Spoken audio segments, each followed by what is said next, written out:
Welcome back to another video. I know it's been a little while, but a lot of different things have been keeping me busy lately, one of which I am excited to share with you today. So it's about mid-November this time of the year in this Zone 6A climate, and it's actually kind of warm today, about 50 degrees, nice and sunny. So I figured it would be a good day to harvest some Spanish Black Radishes that I had planted earlier in the year as a fall root crop. Now, historically, I've never really been that great at planting fall crops, whether it be peas, turnips, radishes, or whatever, because usually I'm pretty busy with other things. Maybe it's harvesting other foods, maybe it's harvesting other plants or seeds, getting that all organized, and doing stuff like that. But this year, I was actually able to make some time to put some seeds in the ground and to see how they would do. I also planted some daikon radishes as well, which are another type of fall radish. And this actually kind of leads into another topic too. Spring radishes versus fall radishes, right? Spring radishes are the ones that can bulb up a little bit more during the springtime, you know, when the ground is warming up, you have that warmer weather and things like that. And spring radishes have the genetic capacity, I guess maybe through selective breeding and such, to be able to bulb up under those conditions. Now with fall radishes, it seems like their behavior, their tendencies are a little bit different. You plant a fall radish seed like a Spanish Black Radish, you know, a green radish, a daikon radish, or some of those, they actually might not even bulb up at all, and you'll just get that thin little wispy root if you plant them in the springtime. But these types of radishes, these fall radishes, really benefit from shortening day length and cooler temperatures, because those environmental conditions, I guess, help to change some of the hormone cycles in those plants, and those plants will actually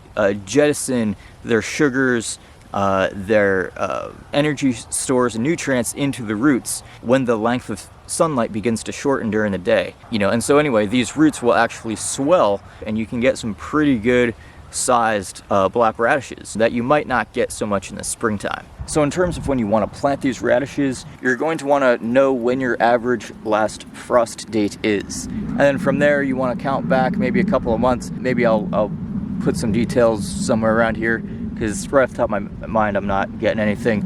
But you want to make sure that you plant them early enough so that they have time to grow, to germinate, and then they can get established. And then as those cooler temperatures creep in, then you're able to see these plants begin to produce larger roots, that are worth harvesting. So what we have here is we have a makeshift, what's it called, like row netting or something, and it's actually pretty neat how this is set up. So we have some flannel bed sheets. We secure it down with some rocks here, and these help to keep the sheets from, like, you know, blowing out. Okay, and then so we have these sheets actually spread up over some tomato cages, as you can see, and we've got the black radishes under that, because the last few weeks we've had some pretty hard freezes.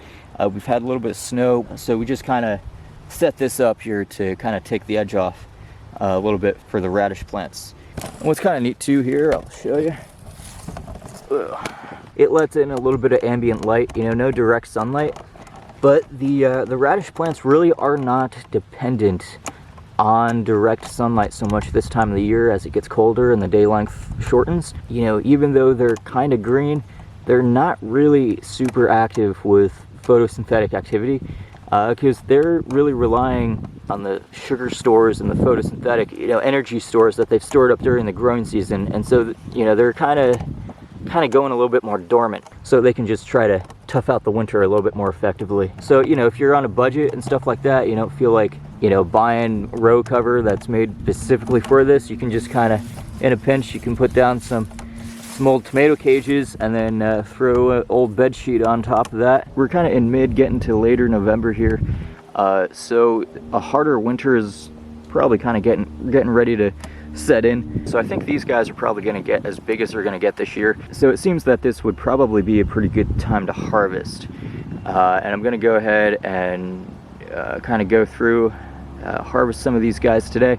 I may also try to harvest some, stick a few of these plants in the cold frame so I can get some seeds from them for next year.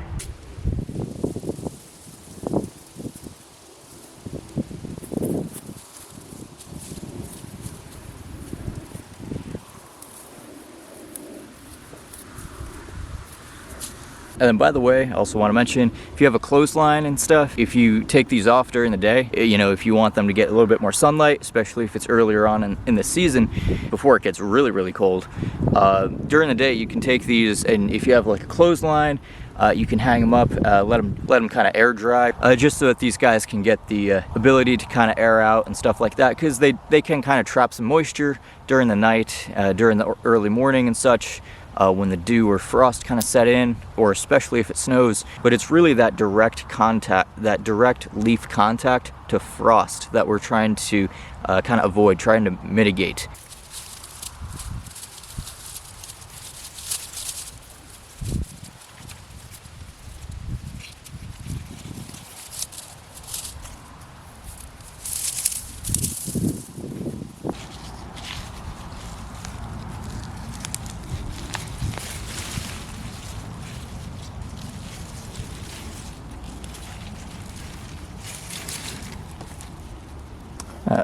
So here again is a Spanish Black Radish.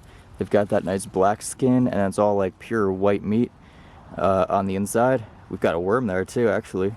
I'll put that guy back in the ground.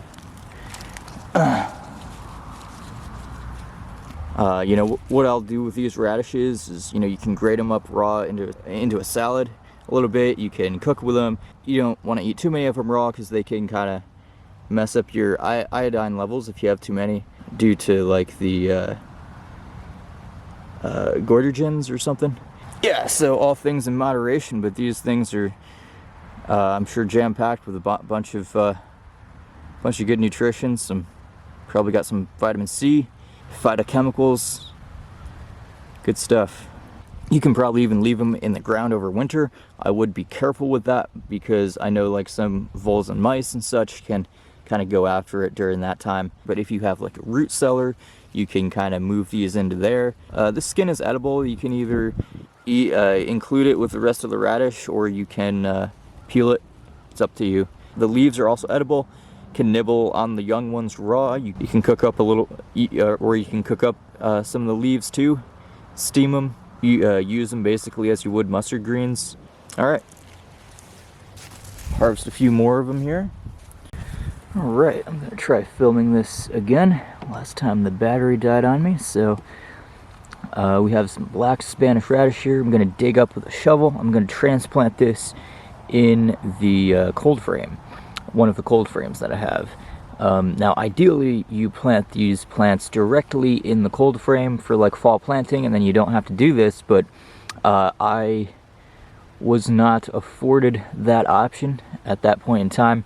The cold frames needed to be weeded out, and kind of their beds had to be like prepped, and they weren't then, but they are now. So I'm going to go ahead and plant some of these into the cold frames for the sake of seed preservation, and so that hopefully I can get a bunch of seeds in the spring. So I'm going to go ahead with a shovel, and I'm going to start digging them up.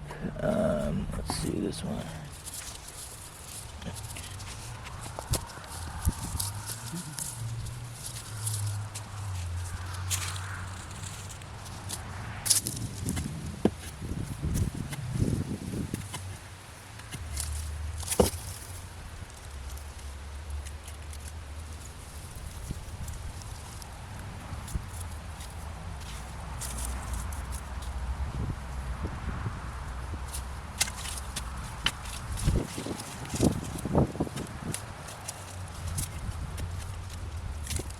Alright, so of course it's in the 50s right now. If it was freezing and below, I would not want to be watering these plants. But since the weather conditions are permitting and the soil is really dry, especially in the top 2 or 3 inches of this cold frame, I'm gonna go ahead and water these transplanted black radishes, and hopefully they'll be able to make it through the winter.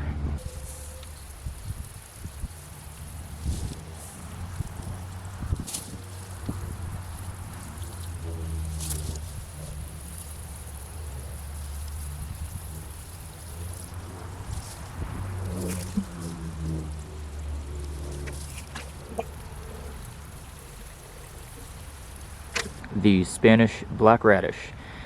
Thanks so much for tuning in. I will catch you in a future video, hopefully. So we have some flannel bed sheets. Right, one flannel sheet, and I think the other one's just, maybe they're both flannel, I'm not sure. I think they're both, they look like they're both flannel. But we've got some flannel sheets. They don't necessarily have to be flannel, but I mean, this seems to work pretty well, I guess. I don't know.